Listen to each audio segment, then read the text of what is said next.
Welcome to Kaiser Caliber History. In today's video, we'll be discussing a painfully under-discussed part of history, as well as reviewing and recommending two great sources for learning more about this topic. What makes this topic so unique is how it's such an under-discussed part of history that's part of the most over-discussed historical event of all time. What I'm talking about is the chaos in the continent of Europe in the immediate aftermath of the Second World War. We're not talking about the Berlin airlift or the beginning of the Cold War. We're talking about the ground-level chaos that normal people in Europe faced every day after the fall of the Third Reich.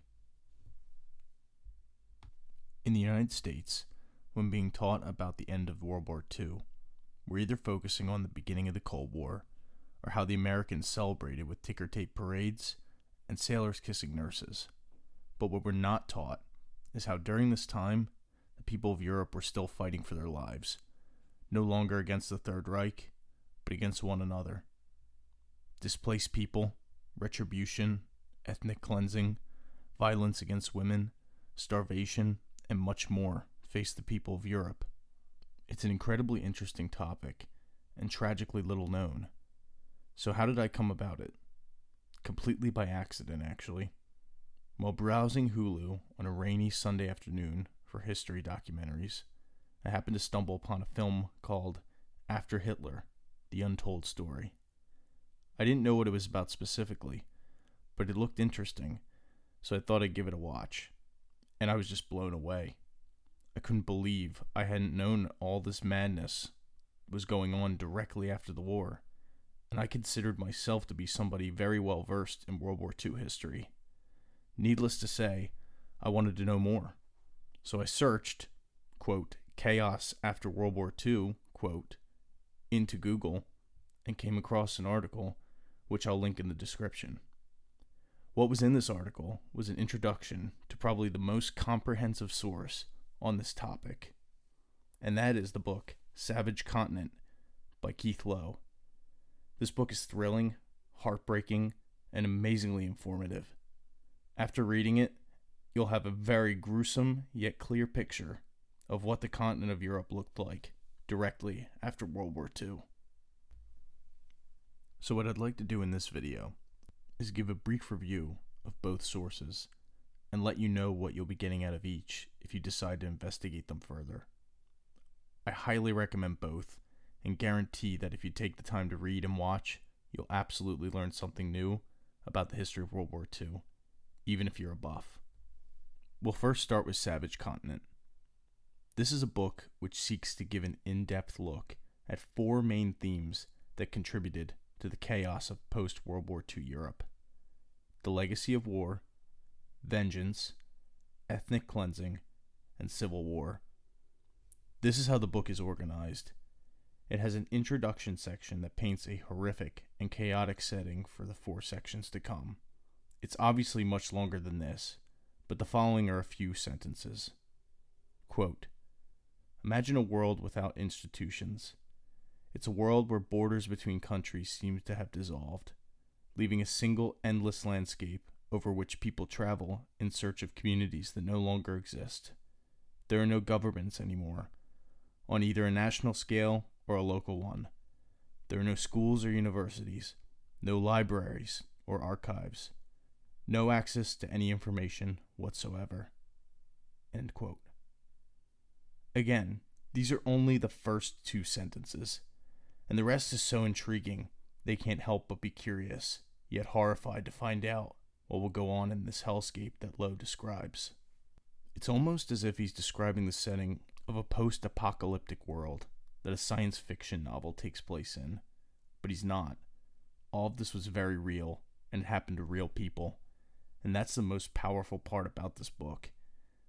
This is not light reading in any way, and it's not for the faint of heart.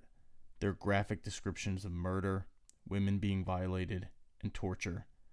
But Lowe does a fantastic job of not only clarifying that he's not telling these gruesome tales just for the sake of telling them, but also treats the stories with respect in a way that pays homage to the victims and their stories, making sure that they won't be forgotten, and in a way, giving a voice to the voiceless. Now let's take a look at After Hitler, The Untold Story. This film is a much more layman's source on the topic. It's full of great visuals in the form of color film that lets you see what this chaos actually looked like. Paired with the reading of Lowe's book, it's actually the perfect collection of visuals.